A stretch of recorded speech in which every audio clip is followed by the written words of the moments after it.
Battlefield of Eternity, it's qualifier number 10, guys. The final qualifier, and we got Bangbush against Team Ash in our semi-final. So the X-Cup season is slowly coming to an end here, which means that we're headed for the playoffs soon. Teams are still trying to get a good position within the top 8, or getting in the top 8 in the first place. And right now, we got with Battlefield our first map in this best of 3 series. So yeah, Team Ash, let's see what they can pull off here. The Bangbush, I would still name them the favorite. Lauba is playing for them today too. So off we go. We got... It's actually kind of funny to me that they're hesitating a little bit on even the first ban. But both of the teams were able to easily move through their quarterfinals, which was also a bit unfortunate for the opponent of the Bangbush, because they went up against Unleashed, who was just barely keeping within the top 8. And there's a good chance that they're now dropping out of the top 8, which means that they would not participate in the playoffs. But it also depends a bit on the results of the other teams. Not quite familiar with the entire bracket right now. We're obviously focusing on our own part of the bracket that we're commentating here. So we got Lucio and we got also Diablo already banned out. And, well, with that, we're heading into the rest of the draft. Something else that I also want to announce real quickly. I already did it on Twitch, but I want to do it for everybody that is watching this on YouTube as well. There was, of course, quite a bit of bad news with Heroes of the Storm recently, with Blizzard now officially announcing that the game is in maintenance mode. I mean, we kind of knew that already. CCL cancelled their offline event and went back on their promise to give us another LAN. And I already teased at the time that we are working on something which is a positive news for Heroes of the Storm, and we now announced all of that. So if you're watching this on YouTube, you can get all the details in the description of the video. But at the end of the day, there will be a LAN event in October in Miami again, and this time we're going to have a real international event. 3 teams from Europe are planned to attend, 3 teams from North America, and we are going to get Korean teams as well. So we have a proper international event, very similar to what existed in the days of HGC. That's the plan there. There's also a crowdfunding where you guys can help out to help finance the flights for the players, for example. There's already a fully funded prize pool. The hotels for the players are covered.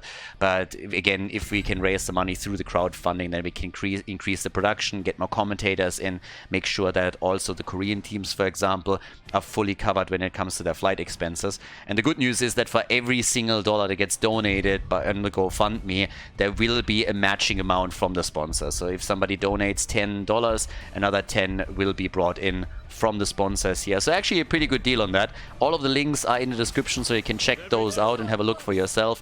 But needless to say that I'm pretty excited about the event, because having some offline event with multiple international teams, not only like one team as we had in February joining a North American event, is going to be pretty epic. So it's going to be huge. I'm excited for the qualifiers in the first place, but yeah, this should be pretty sweet.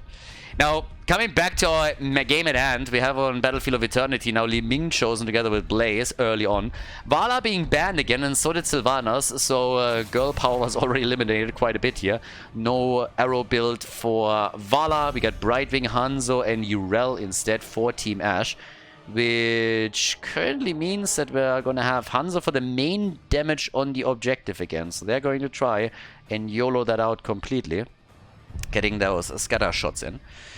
But with the ban, we have Jojo eliminated, so you can't work with the blind to slow down an opponent that is making a play for the Immortal, and the traditional hammer ban. I mean, these days you got to be really careful when you're playing again, well, around the Sergeant in the first place. Most of the teams are shying away or facing off against her, so Sergeant Hammer's banned out. Gets us into the next double pick here with Murden for Lauba. Okay. Goes into the bearded one again. And Anduin. Alright. Yeah. The Robin of the Nexus. Going full beta again on us. With Farland and Morenos, the final 2 picks for the blue team, before we are going to see what Skok is picking. Could of course be Genji, considering that they already have Li Ming and Anduin. Would vibe pretty well with this, if their goal is to go, let's say, for Hanzo in the backline here. But we still need the front line for Team Ash. And what are we getting from the Russian-Ukrainian team? Well, they're picking Genji away, and they also take a Garrosh. Alright, so no Genji Light Bomb engage for the red team. The Bangbush will have to rely on some other combo that they can use here. I mean, Genji is obviously not the only one that can really capitalize on Anduin's ult, but at the same time, he's one of the best. The Shimada brothers are united, though, on the blue team side. And we have for Battlefield of Eternity now. Map number 1, our final pick in this one. And it is...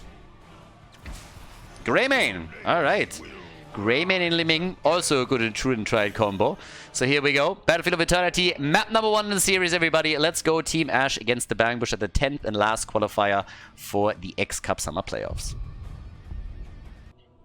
Game number 1, we got Team Ash on the left side with Khaldor on Hanzo. Renella is playing Brightwing. We've got Maitri on Urel, Morenas on Garrosh, and Nenopi is playing Genji. Towards the right side of the map, Henning on Anduin for the Bang Bush with Skok on Greymane. We got Lauber playing Muradin. Svamkarota on Blaze, and Nagrom is playing Li Ming. Yeah, Nagrom is all of a sudden playing damage. So he's had quite the journey. He started off as a main tank, then subbed in for Team when they played in Miami the last time as a support. Did a fantastic job there, and now he's currently subbing in for the Bang Bush and playing damage here for them. Li Ming is going to be a big part of the immortal damage, just in those stalemates, YOLOing out one ability after another. And at the same time, as you can tell, we of course also have potentially capitalizing on any kind of poke damage that could be done by our boy Greymane. So we'll see how they play around that. Greymane currently at the top lane, so it's a little bit of a different split than what we are normally seeing here. We're not having the traditional 1-4 split, which could still happen, but it was actually a 3-2 on both sides trying to play around this. And at the top side, we are seeing that already. That's happening here. So, yeah, nicely done. A little bit of a... Genji currently caught between the lanes, pretty much deciding on where he wants to go. The problem for them, of course, is that the red team splitting their Greymane off towards the top has now a really nice damage tool at the top side against structures. So that could be a big problem, which is why they are keeping 2 heroes top side too. So it's a really nice approach from the Bang Bush to try and pressure them on 2 lanes respectively. And currently, it's not really working all that well. We're already 20 minutes past the time when those camps are spawning up on the map. But everybody is still playing around this. Nobody has gone for any camp yet and has committed to this. But it's going to happen eventually, especially now that Greymane, after halving at the top, is making his way back down to the bottom of the map. Yeah, Morena's in trouble, and that could be the first kill. And there it is. Brightwing a little bit too late. 1 kill, but Anduin goes down too. Brightwing gets murdered too. And, there's the kill on Li Ming. 2 kills to 2. It's all of a sudden a slaughter. That bot lane just exploded, everybody. Yeah, nicely done. Yeah, that was actually wild. So we went from 0 kills, but oh no, Hanzo, not like this. He moved in deep because he thought Brightwing would be there in time so he can make the aggressive engage, and instead he was killed before Brightwing had an impact. The timing just a little bit off there. The idea, of course, absolutely okay, but the execution not working for them at all. With the help of Greymane, the red team has now quickly taken the bottom camp. And yeah, I don't know, that didn't really work out well for Team Ash. So they are having a bit of an issue here. They're slightly behind now in experience. It also allowed the blue team to get more control over, sorry, the red team to get more control over the bot lane. They're taking their own camp now too. Yeah, and here we go. We have, first of all, the camp taken very quickly for the Bang Bush, and they are now moving into the middle of the map for the first Immortal. As long as those Khazras down here, the goats, are still in play, they can also threaten that wall a little bit more, and that's exactly what they're doing. Yeah, there's another attempted play for Morenas. Brightwing this time here, just in the nick of time to prevent the kill, but Brightwing themselves is down. The Fruit Fly eliminated. Goodbye. And there's also more pressure up at the top. So the Bang Bush is taking a lot of momentum here, and it leads to a halftime show victory for them on the first Immortal with absolute ease. Now, finally a bit of counter pressure at the bottom of the map, but the Bang Bush is, at least at this point, absolutely dominating objective number 1. And they can, with Greymane, now make the engage here again, move in, out, and really just YOLO the Immortal down while Li Ming is dealing with the Shaman camp at the bot lane. So there it is. They're getting the first objective. Still, the damage, or at least the problem, was a bit more limited by the hit points on the red team's Immortal. So the shield isn't really that big of a deal just yet. 50% is still pretty decent for the first one. But they are already fighting around looking for another kill, and if not for Morenas and Garrosh, it might have been Renella that dies here. The level 7 talent advantage is a bit of an issue though. So, here we go. At this point, they're starting to move through the bottom of the map, starting with a level 7 talent to destroy the wall here and try to take it down. Yeah, we already have level 7 available for Team Ash now too, so at least they're fighting with even talents, but this is still looking pretty bad for the Fort. They might be able to take that one down, and they're taking, oh boy, they're taking the front line too. So now we have Garrosh out of the picture, which means that this push is going to get way more dangerous than previously thought. If the jet propulsion here connects a bit more, then they could have even gotten a bit further with this. But yeah, this is of course a fantastic start for the Bang Bush into this semi-final. Really nicely done. And, well, off we go. We got Maitri on the way towards the top. So he's gonna help out there. Still, the rotation is moving in from the bot lane. So it seems like the red team is also aiming for the same position. First of all, there's still a camp up at the top that you can take. And, with Greymane, you can go for the structures very quickly and try and take a few out here. Take down one tower, maybe the gate, maybe just like one of the side walls, you know, the vision when you're trying to move in and your opponent is attempting to dodge behind it.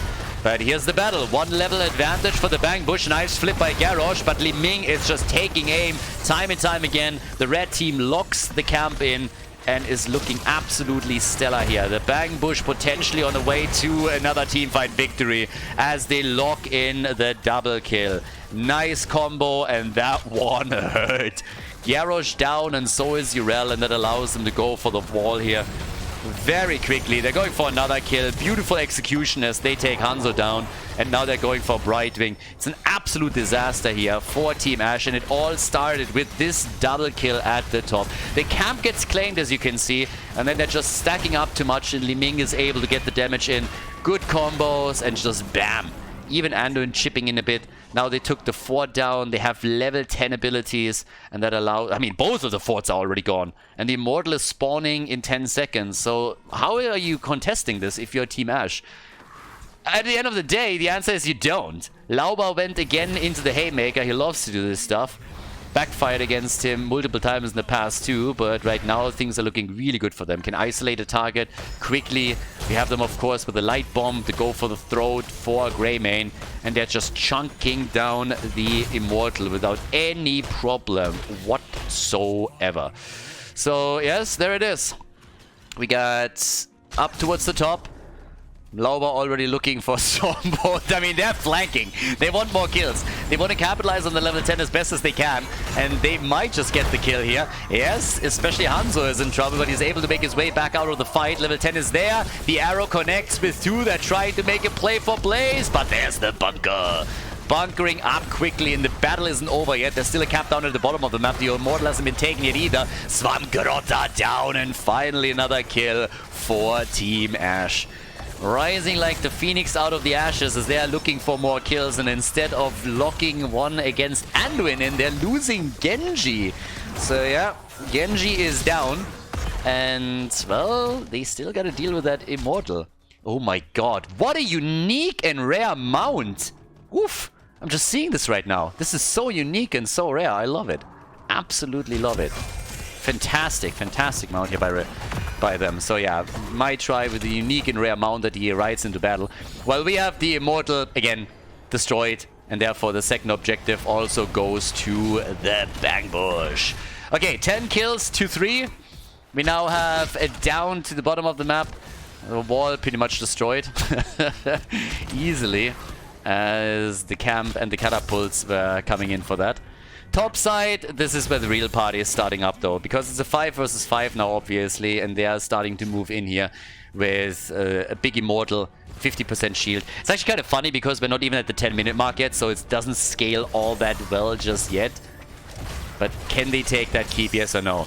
They go for Li Ming, they try everything on Li Ming, but then Henning comes in, tries for the save, and they get the kill. And they get the double kill. Make it a triple, baby. They go for Greymane, and they might be able to get him. Yes, they will.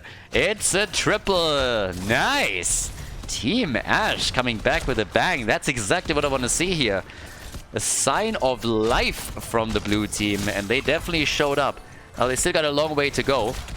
They're currently closing the gap in experience, but this is exactly what they need to do here in order to bring this game back. 27,000 damage for Hanzo now. Yes, the wall has been destroyed and the keep has taken some damage, but they are at least closing the experience gap. They have the same talent here now than their opponent. Nice timing here from Swamgrota. That was just in the nick of time. They're getting some Stormbolt connected, and they get the kill too. Oh boy! Poor Genji. He thought he was sneaky, thought he was a badass, and then he was taken down, and no way! Look at the bang bush. They're getting angry here. I like it. They lost a few, and they're like, well, we can do that too. So they're going for the triple, but Hanzo, that little bastard, was still able to get a counter kill. Good for him. Not too shabby. Now, the keep at the top, that's a different story, because with Greymane in the picture, you know that you can do a lot of structural damage. They're even bunkering up on this one. We're still only 10 minutes into the game, but while Team Ash is desperately trying to claw their way back into this first map of the series, we have the bang bush doing work, but maybe not enough. Are you kidding me? Thank you, thank you. Swamgrota, he's a hero in my book. He died for that particular thing. Absolutely love it. Absolutely love it. Me likey. Nah, that was good. That was good. Yeah, him sacrificing himself there. It would have been way more annoying if this thing would have not fallen. And since we're this early in the game still, technically at least, we're already pretty far in considering that the keep was destroyed, but time is only 11 minutes past, so the death time is really low. Therefore not a problem. But that would have been a little bit crazy.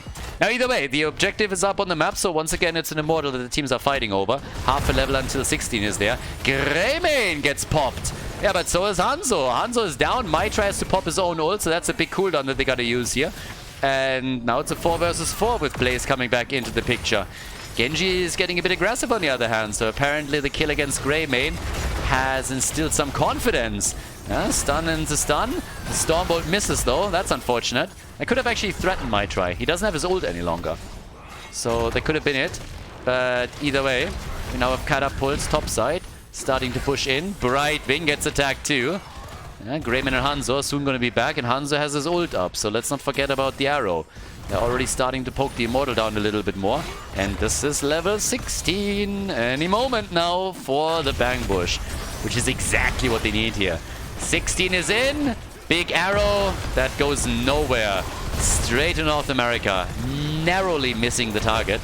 But they still get the kill on Anduin. So Anduin is down. Urel, on the other hand, is also in trouble, but she's still able to make it out of the fight. And instead, they're focusing on Greymane, and he's dead too. What do you know? Team Ash. There was a time when Team Ash, former iteration of Team Ash, was known as the Comeback Kings. They were always insane. It was always like that Russian-Ukrainian spirit that they had here. It was like, Khaldor, it's not a problem. We die early game, we lose a couple of level, but later we drink vodka, we go in and we kill everybody. It's not an issue. We win game, late game. It's not a problem. Death timers are high, we take team fight, we take win. So that's what they did time and time again in the past. Especially last year, it was crazy. And it seems like they're following up with the same spirit. I mean, don't get me wrong, I like it. Makes for that entertaining games.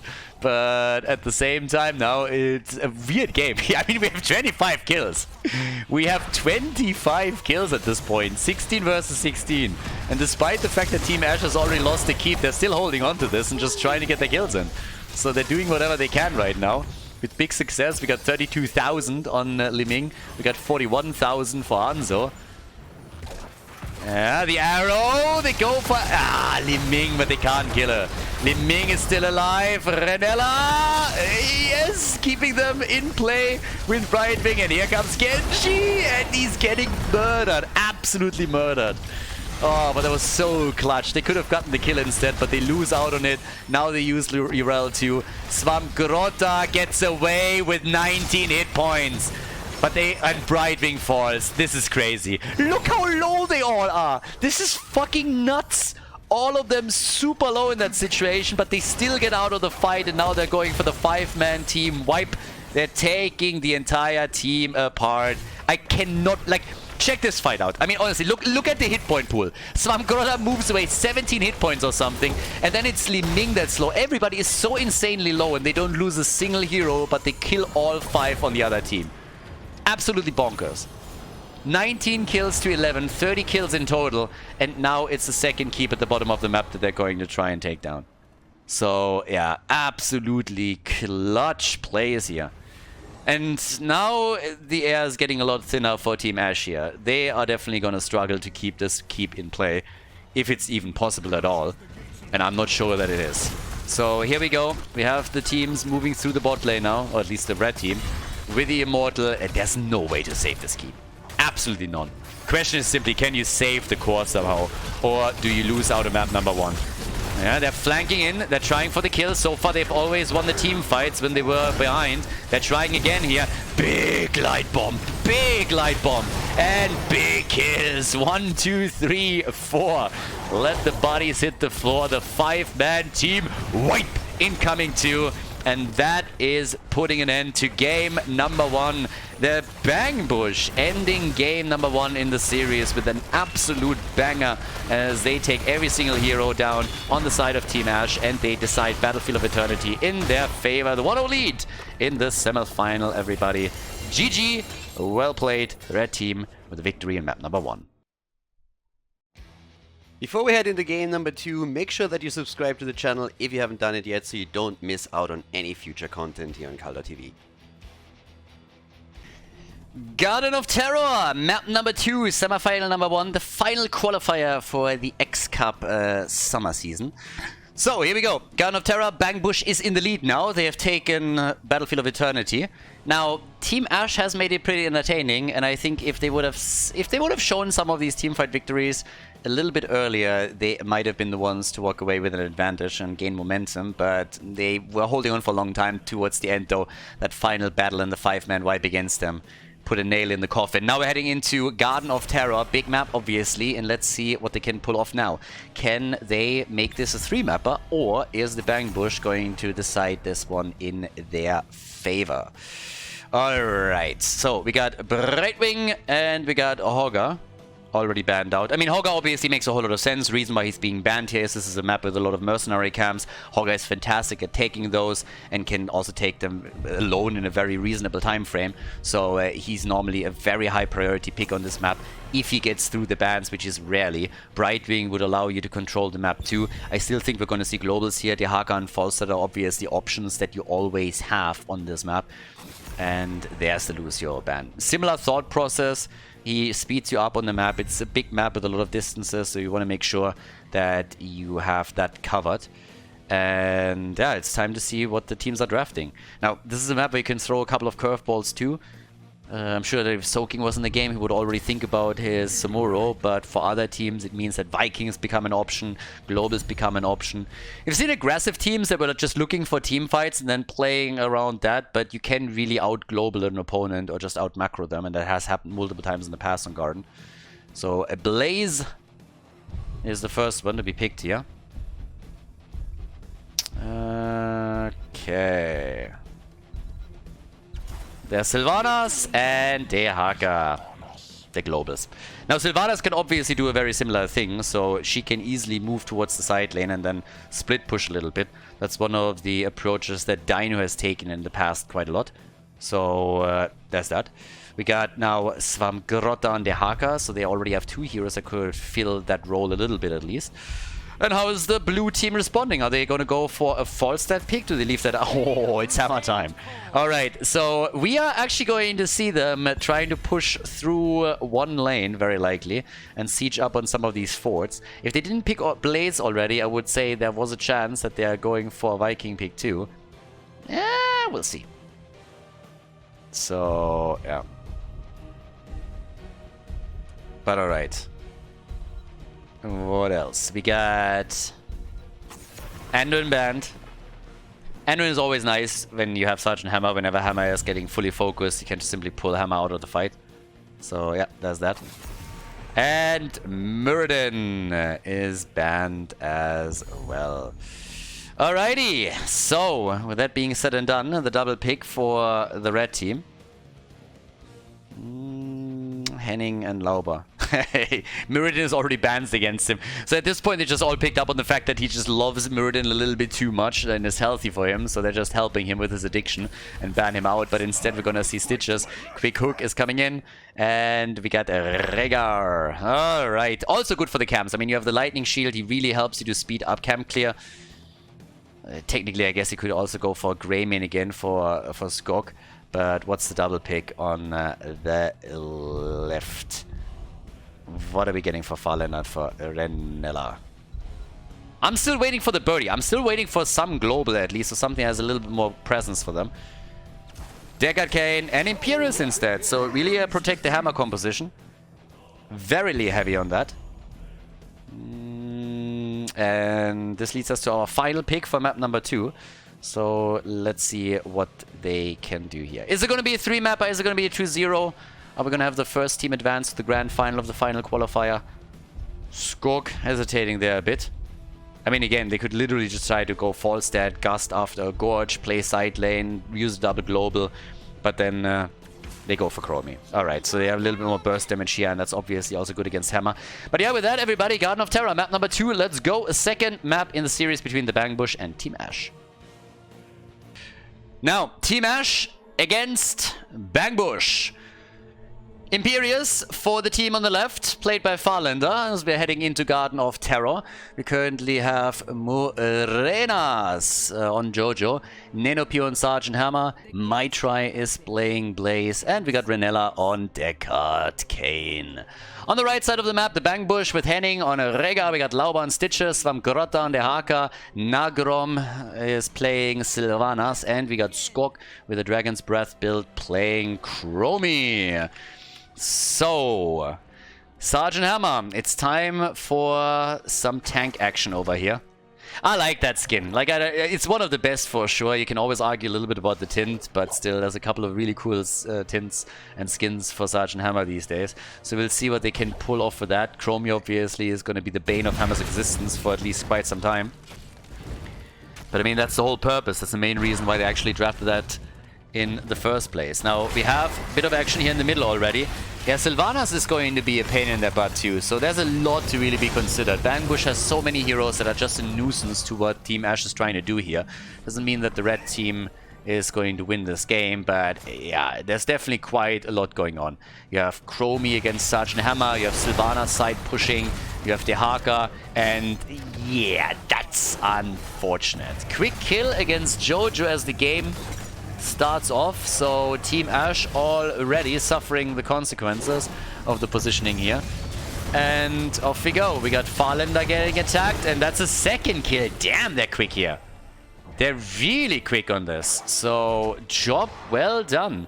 Now, we got Nenopy down at the bottom of the map. Getting attacked here quickly, but still able to boost back out. But the 2 kills have definitely left a bit of a mark. It's not only the leading experience, but it's also damage on the structures, since they had a bit of a dominant position here. And so far, things are looking pretty good. Nagrom and Henning are already dealing with the camps. This is what I talked about earlier in the draft. This is a big map. You have tons and tons of mercenary camps here, and the more of them you control, the better for you. Damn! Maintenance mode on Blizzard. Oof, the Heroes of the Storm servers having a couple of hiccups.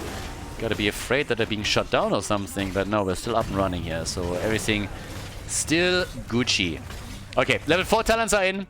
We got now down to the bottom of the map the first seed approaching. Still a little bit of action up here at the top. Might try Svamgrotta already down to the bot lane. Yeah, obviously it's Sergeant Hammer who's just shelling away. And Skog is doing what he can to deal with that. It's actually kind of interesting. I mean, you got Sergeant Hammer now. Stitches can always hook. The Haka can try and come in for the Tong. So a lot of this is really going to hinge on Nenopy and how well he is going to play this one out. But interesting lineup for sure. So topside gets pressured. They're not really trying to only deal with Sergeant Hammer, but they're also attempting to set up some counter pressure at the top lane, which so far has been successful. Here comes Dehaka, and they're trying to go for the kill, and the old man is absolutely caught between a rock and a hard place. Renella goes down, and yeah, he definitely struggled there. The top lane struggled too, so the entire wall has more or less been obliterated. I mean, all of these structures only hold a few more hit points. Bot lane, one tower has been destroyed. So both teams with lots and lots of damage, as we're slowly seeing Team Ash trying to go for the objective here, which still hasn't been taken. But the level 7 talents kick in a bit sooner for the Bang Bush. So they once again have this small talent advantage. And in the meantime, we have Nenopi nearly dying down here, and Sylvanas is still at the top. So Sylvanas has now started to take the entire wall down with success, I might add. The side lane pressure is working very nicely for the red team. Once that level 7 is reached for Team Ash, we have them with the mobility on Sergeant Hammer on the other hand, but they're losing Imperius just as the talent kicks in. Yeah, that's kind of rough. But alright, so Hammer is down, Imperius is down too. The Bang Bush is on a tear currently. On an absolute tear. Nicely done. Okay, so all the way up at the top, we currently got Maitrai, we got Swam Grota now too, and well, with 5 kills to 0, more than a level lead, they're just looking absolutely fantastic. So yeah, it's getting a little bit rough here for Team Ash. I mean, we've already known that this is going to happen in the early game. It's been their MO for a while. But can they really come back and bring Hammer now that level 7 is available to them into a position where they can get all of the structural damage in? That's the bigger thing. So, yep, here we are already. Nenopi is starting to take this down. There's the hook though. And Chromie follows up on it right away, so that's good damage against Nenopi and nearly drops him again. They really need to make sure that they're keeping the hammer alive, and Deckard Cain is working on it as best he can. The blue team was at least able to get the first seeds. They're working towards the objective and those garden terrors. Nagrom jumps out with a wave, but that was a little bit too close for comfort. Let's not forget here that we have 5 kills to 0 right now for the Bang Bush, and a level 10 ability that Team Ash just doesn't have access to yet. So the seed goes without being contested to the Bang Bush, and they're still attempting to get the damage done down at the bottom of the map. So yes, here we are. Starting to do as much as they can to take those towers down. All the way up at the top, Maitrai and Swamp Grota still locked into that little battle. And, well, off we go. We got level 10 any moment for Team Ash, and it couldn't come at a better moment in time because we got the next seed spawning. Alright. Seed about to spawn. Chromie has a level 13, of course. Good for her. And Sergeant Hammer is able to take those siege giants down pretty quickly. We got this time the napalm again, and we have the pressure in the middle of the map. It seems that the Bang Bush is looking for another drop on structures, this time aiming for one of the big ones, going straight for the fort. Blessed Shield, a lot of CC push on Sylvanas, but they weren't able to take anything down here. Instead, it's Chromie that dies. Finally a first kill, nicely done. Good job, congratulations. They are losing Jojo on the other hand, so yeah. And Deckard Cain gets eaten. Deckard Cain gets gobbled up by Stitches. It has to be saved by the Ancestral. Big ult from Deckard. Oh my god. He was about to die, and then they turned this, and Nila got a kill on the Haka. That was beautiful. Yeah, the old man coming back with a vengeance here. First eaten by Stitches, which in and of itself is probably not a pleasant experience. And then just turning it with a big ult that nearly led to a kill on the Haka and potentially even more heroes. They weren't able to finally take them down. But yeah, big plays there. So very, very well game now. I really, really like it. Now only a single kill, of course, for Team Ash, but you can really tell that after level 10 now, they are starting to slowly find their rhythm a little bit. And they have a few ults available again that could potentially lead to another one, especially since Blessed Shield for Jojo is up. So that's always an option to get more stuns connected here. Now, down at the bottom of the map, off we go. 6 kills to 1, and the pressure against Laubas. He's the only defender of the bottom fort. And they are trying to get the seed, but that's going to be interrupted by Swamp Grota. It allows for a bit more wiggle room at the bottom of the map as they're going for Stitches again, though. And also for the fort. Now, Sylvanas is doing the same thing at the top, and she successfully, with the cam, takes down the topside fort. So the first structure is gone, and she doesn't give a shit about that bot lane battle. Yeah, big hit against Sergeant Hammer in a 4 versus 5. They're able to get that one done as well. So, nicely done. Rega! No, he doesn't make it. Sylvanas, in the meantime, is pushing the middle. I talked about this during the draft, and this is exactly what we're seeing here. They're using Sylvanas for the side lane pressure, and she gets enormous amount of damage out. Enormous amount of damage. So, yeah. Bottom of the map. We got 7 kills to 1, 14 to 12.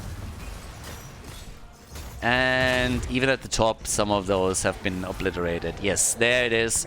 The wall nearly destroyed. The fort in the mid lane is now gone. That's the second fort that got dropped. And down at the bottom of the map, they're continuing with even more aggression. Once again, the temporal loop being used here. And thanks to Deckard Cain, they're keeping Farlander alive. But there comes the hammer. Yeah, Stitches is trying to drop it. Ah, Nanopi gets out, but Imperia not that lucky. Big damage. Nice ult from Rega also to save the front line, but whew, this is getting spicy. It seems like Stitches might not make it. Lauber sucked in again. They just don't have the damage. The jet propulsion is there too, and he finally dies. It was about time. They get the kill. Goodbye, Stitches. The bunker is up. 8 kills to 2. Full on party, full on fiesta down at the bottom of the map. Everybody's low. Might try. He's trying to turn it, but he gets licked by the Haka and he dies. Every time. Oh, Jesus. What a blast. The entire team is pretty much destroyed in that little encounter. Big plays being made there by the Bang Bush once again, but it matters the most. And just to give you guys another glimpse of this, check this one out. The Tong, the kill against Mai Try, and then everything falls apart. Rega bites Johanna in the ass. They are dropping the hammer, and that is, of course, the beginning of the destruction of the bot lane. The fort still stands, but it has taken a lot of damage. 16 to 14, 12 kills to 2. They got pulverized now on the board, and we also got the fast forward. Fantastic plays here by the Bang Bush, and really unfortunate for Team Ash. You always feel like if they coordinated some of these attacks a little bit better, they might be able to just clean house and take all of these kills. But it wasn't really working. But yeah. So there it is. Another quick hook is coming. And yeah, Stitches low, but he gets the Gorge. Can they get the kill?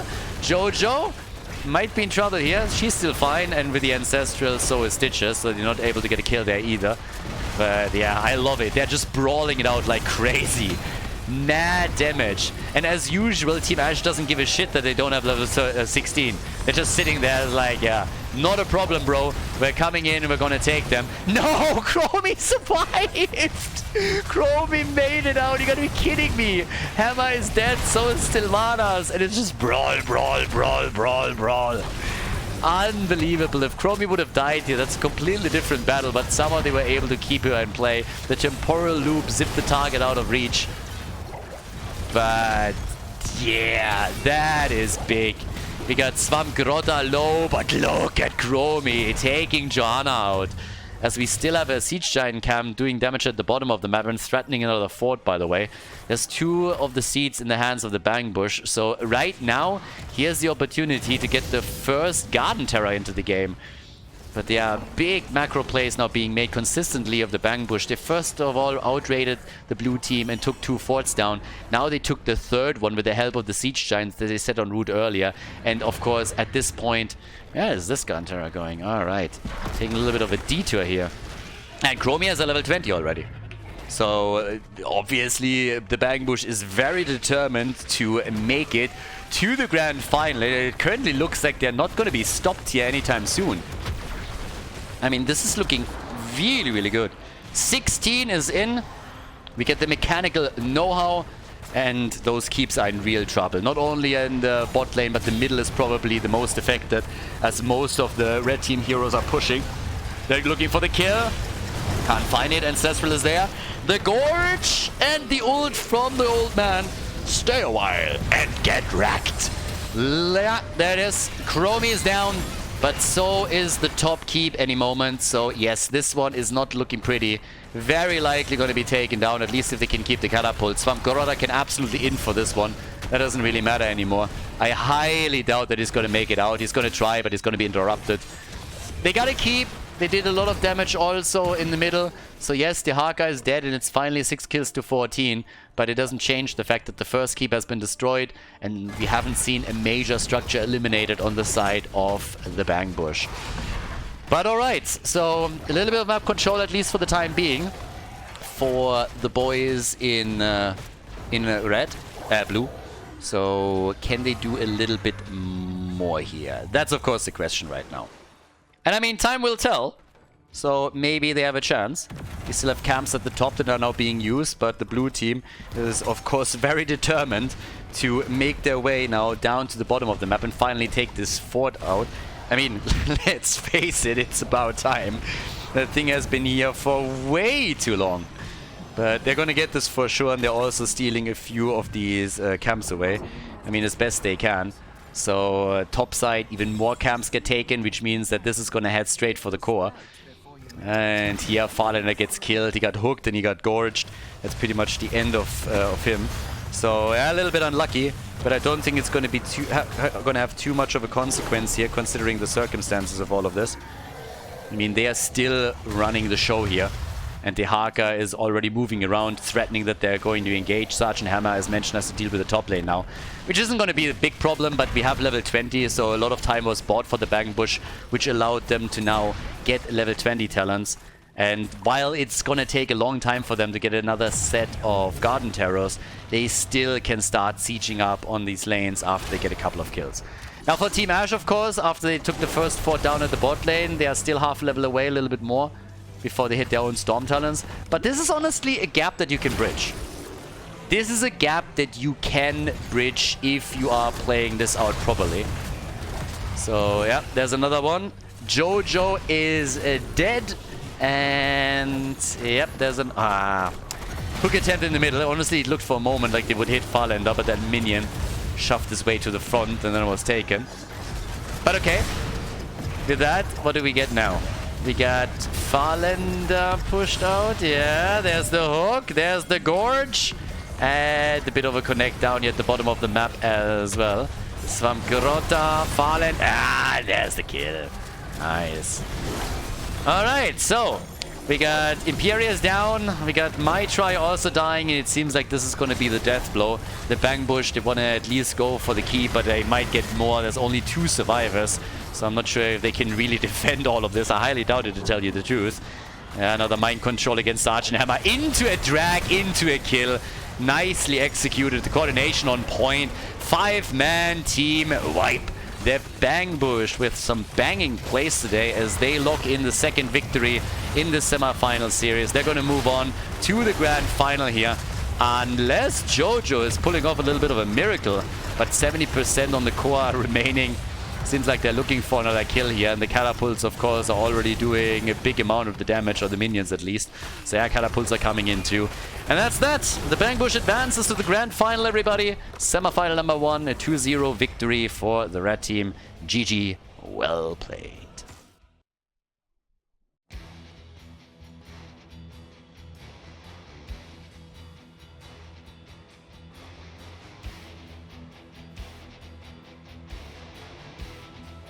Thank you everybody for watching the video today. I hope that you enjoyed the show and the commentary. And keep in mind that the spoiler protection that is going to run for the rest of the video is made possible by all the support on patreon.com. So guys, if you want to support my work, if you want to help me start new projects and keep the spoiler protection in place, please consider heading over to patreon.com/Khaldor. There's also a link in the YouTube description, and check that out. Thanks in advance, and see you guys next time with more esports coverage here on Khaldor TV. Have a great day.